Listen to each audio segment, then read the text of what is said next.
बहुत ही पर्टिनेंट शख्सियत लईक अहमद साहब, आप सब इनको जानते हैं, बहुत मुफीद मशवरे देते हैं। आपकी इन्वेस्टमेंट को किस तरह से ये फ़ायदेमंद हो सकती है, आपके लिए ज़्यादा बेनिफिशियल हो सकती है, एंड देन ओवरऑल इकोनॉमी के ऊपर ज़रा उनसे बात करते हैं, उनको वेलकम करेंगे। अस्सलाम वालेकुम लकीन, happy new year. Happy new year. कैसे हैं आप? अल्लाह का शुक्र, ठीक ठाक। अच्छा हुआ आपका साल 2000 का आगाज़ हमारे शो के साथ हुआ है ना? शो के साथ भी हुआ और माशाल्लाह लास्ट ईयर भी जिस तरह आप लोगों ने बताया है, स्टॉक मार्केट अगेन ये थर्ड ईयर कंसेक्यूटिव है कि it's giving good returns. Historically I think 2-3 दफ़ा ही 2 दहाइयों में ऐसी हुआ है कि जिस वक्त 3 साल लगातार आपकी स्टॉक मार्केट ने पॉजिटिव रिटर्न दिया हो। जो अच्छी चीज़ थी कि ये रिटर्न सिर्फ पाकिस्तानी रुपए में नहीं बल्कि डॉलराइज में भी 51% को क्रॉस किए हैं। लास्ट ईयर 86% का रिटर्न डॉलराइज था, इस साल 51%।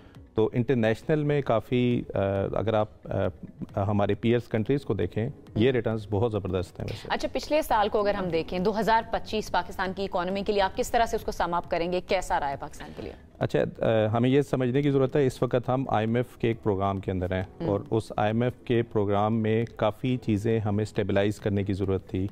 जहाँ पे हम 2022-23 में थे जब हम डिफ़ॉल्ट के करीब थे और जब IMF का प्रोग्राम हमने साइन किया, हमारे पास सिर्फ 2 हफ्ते के रिजर्व रह गए थे जो कि इंपोर्ट को कवर कर रहे थे। इसका मतलब है कि आपका मुल्क जो चलता है, जब हमें ऑयल चाहिए होता है तो हमारे पास इतने ही ज़खायर अवेलेबल थे कि हम 2 हफ्ते मुल्क चला सके। अब 3 महीने से क्रॉस कर चुके, यानी हमने जो डॉलर की जो चीज़ें थी, हमारी रेमिटेंस बहुत इंक्रीज हो चुकी हैं। अभी भी हमारे एक्सपोर्ट्स में कंपैरेटिवली उतनी ग्रोथ नहीं हुई है। रिजर्व्स अराउंड 21 बिलियन के करीब हैं। लास्ट वीक ही हमने इसके वो रोल ओवर्स हैं, सब रोल ओवर्स भी हैं बाकी कंट्रीज जो हमारी दोस्त ममालिक है। बिल्कुल ठीक है। अच्छा, 2025 के ऊपर अगर हम एक ओवरऑल नज़र डालें, लाइक ऐसे कौन से शोबे हैं जिन्होंने बहुत अच्छा परफॉर्म किया और एक तरह से स्टेबलाइज किया हमारी इकोनॉमी को? हमें पता है IMF के प्रोग्राम में हम हमारे दोस्त ममालिक ने भी हमें रकम दी हुई है रखने के लिए। इसके अलावा कौन से ऐसे सेक्टर्स हैं जहां पर हमने अच्छा परफॉर्म किया और हमें 2026 में भी उम्मीद रखनी चाहिए उनसे? अच्छा, cross the board stock exchange के पर्सपेक्टिव से देखें, वहीं से हमें एक आउटलुक समझ आती है। बैंकिंग ने बहुत अच्छा परफॉर्म किया, आपके सीमेंट सेक्टर ने बहुत अच्छा परफॉर्म किया, आपके ऑटोमोबाइल ने बहुत अच्छा परफॉर्म किया। याद रहे कि ये ऑटोमोबाइल का जो सेक्टर है ये तब ज़्यादा अच्छा परफॉर्म करता है जब आपके इंटरेस्ट रेट नीचे आने वाले होते हैं, जब आपकी इकॉनमी सॉर्ट ऑफ ग्रोथ वाले फेज में जाने वाली होती है। तो अभी के टाइम पे जो पिछले साल के अंदर था, across the board on average सब सेक्टर्स ने कहीं ना कहीं अच्छा परफॉर्म किया।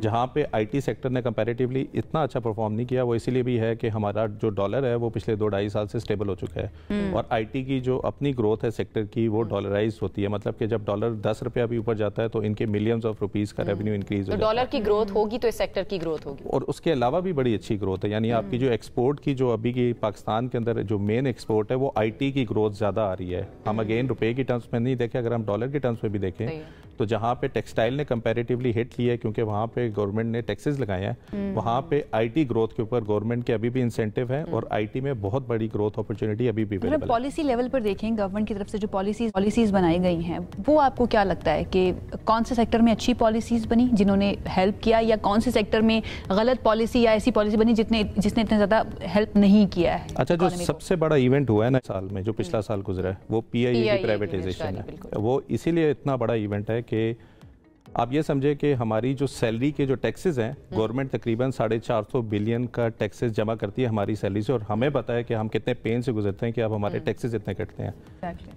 अगर हम 2 साल सिर्फ 1.5 साल से निकला मेरा एग्जैक्टली सबके दिल से निकलता है। अगर हम 2 साल सिर्फ अपने टैक्सेस दें तो हम PIA की लायबिलिटीज को खत्म कर सकते हैं। सिर्फ टैक्सेस दें, 650 से 700 बिलियन का खसारा हम बर्दाश्त कर रहे हैं पिछले 20 साल से। तो जो इसकी प्राइवेटाइजेशन है वो इसीलिए 2 चीज़ों को इंडिकेट करती है। एक तो एक फिजिकल साइड पे जहाँ पे आपके टैक्सेस जा रहे थे PIA के लॉसेस को कवर करने के लिए, वो कम हो जाएंगे। दूसरी साइड पे इंटरनेशनल कम्युनिटी, जो इन्वेस्टर्स हैं, जो बड़े इंस्टीट्यूशंस हैं, वो पाकिस्तान को इसी तरह से देख रहे हैं क्योंकि नॉर्मली क्या होता है, पाकिस्तान में गवर्नमेंट खुद बिजनेस चलाना को प्रेफर करती हैं और वो उनकी हालत देख ही लें कि किस तरह से उसमें जितनी भी स्टेट ओन्ड एंटरप्राइजेस है सबके बुरे हाल हुए हैं। सबका हाल बुरा है। तो जो पहला ऑफलोडिंग था, आपकी स्टील मिल का यही हाल है, अब आपके जो डिफरेंट SOE डिस्कोज हैं उनका भी यही हाल है। तो डायरेक्शन जो प्राइवेटाइजेशन की मिनिस्ट्री ने जो बहुत ज़बरदस्त काम किया, और मैं ये अगेन कहूँगा पिछले 20 साल से हम सुन रहे थे PIA प्राइवेटाइजेशन हो रही है, अब जबकि हो चुकी है, ये ना सिर्फ मुल्क के लिए बेहतर है बल्कि एक बहुत ही पॉजिटिव आपको एक कर्जे तो वैसे हम नहीं देने हैं ना, हमारे कौमी खजाने से ही मुकम्मल होंगे कर्जे, वो कम देने हैं जो कि फ्यूचर में नहीं देने, फ्यूचर में नहीं देने कि जो रनिंग आपका 50 बिलियन के लॉसेस अब भी चल रहे थे वो आप एटलीस्ट ऑफलोड करके प्राइवेटाइज जो कर दिए उनको ऑफलोड। अच्छा, इंटरनेशनली कॉल भी कर सकते हैं, कॉल भी कर सकते हैं अगर आप चाहे तो। जी मैं ये पूछना चाह रही हूँ, इंटरनेशनली जितना पाकिस्तान की वाह हुई है पिछले कुछ अरसे में, ये पिछला साल जो पाकिस्तान के लिए बहुत अच्छा रहा है, जितना सरमायाकारी से हम बैरूनी सरमायाकारी से फ़ायदा उठा सकते थे, पाकिस्तान ने उतना उससे फ़ायदा उठाया है या मज़ीद हम इसमें कुछ कर सकते थे, कुछ बेहतरी ला सकते थे? 2025 में एक अच्छी चीज़ ये हुई है, के लोग उसको नेगेटिव तरीके से देखते हैं कि फॉरेन इन्वेस्टमेंट नहीं आई है, लेकिन लोकल इन्वेस्टर मोबिलाइज हुआ है। PIA की प्राइवेटाइजेशन लोकल इन्वेस्टर्स ने की है। रफान मेज इंटरनेशनल ब्रांड जब निकला है, निशात वाले लोकल जो मंशा साहब है उन्होंने एक्वायर किया है। इस तरह से 3-4 बड़ी ट्रांजैक्शन, जिस तरह मैपल लीफ ने एक और सीमेंट की कंपनी खुद एक्वायर किया है। तो मेरे ख्याल में पाकिस्तान में ऑलरेडी यहाँ पे भी सेठ इतने ज़्यादा पैसा लेके बैठे हुए हैं, जब तक ये मोबिलाइज नहीं होंगे कि अपॉर्चुनिटी यहाँ पे मिल रही है तो हम बाहर वालों को क्या प्रेजेंट करें। पाकिस्तान स्टॉक मार्केट में पिछले जो 1-2.5 से अगर हम देखें ऑफ लोडिंग हो रही है, यानी कि फॉरेनर्स अपने पैसे सेल करके जा रहे हैं और अभी हम बात ये कर रहे हैं कि 50% का इंक्रीज आया है। इसका मतलब है कि लोकल इन्वेस्टर आ चुका है और वो बाय कर रहा है, वो एब्जॉर्ब कर रहा है उनके सेलिंग का प्रेशर। बड़ी कोशिश भी ये की गई है, हमने देखा कुछ कॉन्फ्रेंसेस भी ऐसी हुई कि इंटरनेशनल जो इन्वेस्टमेंट है वो पाकिस्तान में आनी चाहिए। हमें याद है ओवरसीज इन्वेस्टमेंट, वो तो चलो पाकिस्तानी ही थे, या इसके अलावा SIFC की तरफ से बड़ी कोशिशें हुई हैं। तो हम क्या ओवरऑल देखें कि क्या वाकई में इंटरनेशनल इन्वेस्टमेंट्स जो हैं पाकिस्तान के अंदर कम हुई है और हमारा लोकल इन्वेस्टर ज़्यादा स्टिमुलेट हुआ है, ज़्यादा एक्टिव हुआ है? अगर हम देखें पिछले 3 साल में कुछ चीज़ें ऐसी हुई हैं जिन्होंने इंटरनेशनल इन्वेस्टर का भी कॉन्फिडेंस है वो शेकअप किया है। मतलब कि आप 3 साल के अंदर 100 रुपये से 280 पे चले जाएं, आपने $1 मिलियन लगाया हुआ है, उसकी अभी डॉलराइज टर्म्स में आपको उतने पैसे ही नहीं मिले जितने कि आपने की थी। आपकी अभी भी इंटरनल गवर्नमेंट के जो आप चीज़ें देखें अभी भी स्टेबल नहीं है, हमें नहीं पता कि फ्यूचर में क्या जाएंगी। दूसरी चीज़ जो बहुत इंपॉर्टेंट है इंटरनेशनल के लिए, जैसे PIA की प्राइवेटाइजेशन 20 साल से अगर इंटरनेशनल कोई इंटरेस्ट था भी तो कभी भी वो विल नज़र ही नहीं आई कि प्राइवेटाइजेशन का कोई मूड है भी कि नहीं। ये एक बहुत बड़ा पॉजिटिव इम्पैक्ट है। और दूसरा देखिए अभी भी हम IMF के उसके अंदर हैं, जो मेन हमारा चैलेंज स्टार्ट होगा वो पोस्ट IMF की रिजीम के बाद होगा कि जब फिर इंटरनेशनल वाले लोग ये देख रहे होंगे कि यहाँ पे तो ये डिसिप्लिन रहे हैं, पोस्ट IMF ये कितना डिसिप्लिन है। अगर ये कंसिस्टेंसी रहती है, सॉरी टू कट यू, ये कंसिस्टेंसी इसी तरह से रहती है जो पॉलिसीज चल रही हैं, आपको नजर आ रहा है कि हम ये हमारा लास्ट IMF का प्रोग्राम हो सकता है अगर कंसिस्टेंट रहे हम? तो देखिए हर बारी हम वैसे ये सुनते हैं, इसलिए मैं पहली बात है कि हर बारी हम IMF का प्रोग्राम पूरा भी नहीं करते हैं, हम इस दफा करने जा रहे हैं। This itself is a big step कि हमारी कंट्री एक सही डायरेक्शन में है। दूसरा मुझे लगता है पाकिस्तान हमने खुद थोड़ा सा सबक हासिल कर लिया है पास्ट की गलतियों से।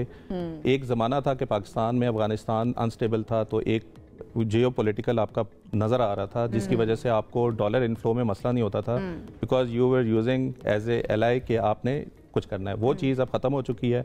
अब ऐसी कुछ चीज़ नज़र नहीं आ रही है जिसमें हमने कोई इनडायरेक्टली कोई बेनिफिशियरी है। जब तक हम अपने खुद किबला दुरुस्त नहीं करेंगे, हमें नहीं लगता कि इंटरनेशनल में होगा। 2025 में जो पाकिस्तान इंडिया का वाकया हुआ ये बहुत बड़ा टर्निंग पॉइंट था इंटरनेशनली पर्सपेक्टिव से। ब्लेसिंग इन डिस्गाइज है वो। करेंसी स्टेबल होने के हवाले से आपने थोड़ी देर पहले बात की थी, तो करेंसी को स्टेबल रखने के लिए गवर्नमेंट को कौन से स्टेप्स उठाने चाहिए, अगर जल्दी से आप बता सकें? कर रही है ऑलरेडी, इंटरेस्ट रेट नीचे ही नहीं लेके मतलब इससे भी बेहतरी की तरफ जाए, इस्तेहकाम की मैं बात नहीं करी। बेहतरी को करने के लिए ही इंटरेस्ट रेट को ऊपर रखा हुआ है। अगर ये 10.5 से 7 पे ले आए तो ऑटोमेटिकली आपका क्या होगा, सारा का सारा पैसा बाहर जाएगा, करेंसी आपकी वॉलेटिलिटी ऊपर जाने के चांसेस ज्यादा हैं। करेंसी को इस रेट पे रखने के लिए इंटरेस्ट रेट जितना इन्फ्लेशन है उसे ऊपर रखी हुई है ताकि करेंसी आपकी स्टेबल रहे। करेंसी स्टेबल रहे, यानी कि हम अच्छी उम्मीदें रखें फिर 2026 से मईशत के लिए। अच्छी उम्मीदें मेरे ख्याल में, अभी तक तो हम स्टेबल वाले फेज के ऊपर थे। जिस वक्त गवर्नमेंट कंपैरेटिवली, देखें हम हर दफा अपने चूल्हे को देखकर डिसीजन मेकिंग करते हैं, वो नहीं देखनी चाहिए। गवर्नमेंट कंपैरेटिवली बेहतर कंडीशन में है जो कि 3 साल पहले थी। ठीक है। अभी तो ये उस फेज में नहीं आए जहां पे ग्रोथ पे फोकस करना है। पाकिस्तान स्टॉक मार्केट फ्यूचर की इंडिकेशन देती है, जिस तरह हमने पिछले 2.5 साल में देखा। इतनी सस्ती हो गई थी मार्केट के आपका समझ ही नहीं आती थी कि इससे नीचे कितनी और जाएगी। ये जितनी भी चीज़ें अभी तक हो रही हैं, अभी तक हम उस फेज में नहीं आए हैं। PIA की प्राइवेटाइजेशन, अगेन मैं जो कह रहा हूँ कि लोकल इन्वेस्टमेंट, फॉरेन इन्वेस्टर का आना, अभी तो वो जब आएंगे तो स्टॉक मार्केट पता नहीं किधर जाएगी। आप खुद सोचें, किसी ने अगर 10 साल पहले $1 मिलियन लगाते थे तो वो 12 करोड़ रुपया बनता होगा इन्वेस्टमेंट का, आज वो 28 करोड़ रुपया बनता है। ठीक है, अब अगर आपकी वही स्टॉक की प्राइसेस हैं और अभी हम फॉरेन इन्वेस्टर की बात नहीं कर रहे, वो तो बाहर से अपना सेल करके जा रहे हैं। पोस्ट IMF के बाद अगर स्टेबिलिटी और यही डायरेक्शन रहती है, जिस तरीके से हम डिसिप्लिन तरीके से चल रहे हैं, तो उसके बाद यही चीजें आपको उस लेवल पे मिलेंगी जब बोले आएंगे। हाँ, और अभी भी मेरे ख्याल में आप सबको इन्वेस्ट करना चाहिए, क्योंकि मुझे लगता है कि 2-3 साल में, बल्कि इस साल में तो बोले से हम के आपसे मजीद टिप्स लेंगे कैसे इन्वेस्ट करना है। सुनने वाले हैं वो जनाब इन्वेस्ट कर सकते हैं। और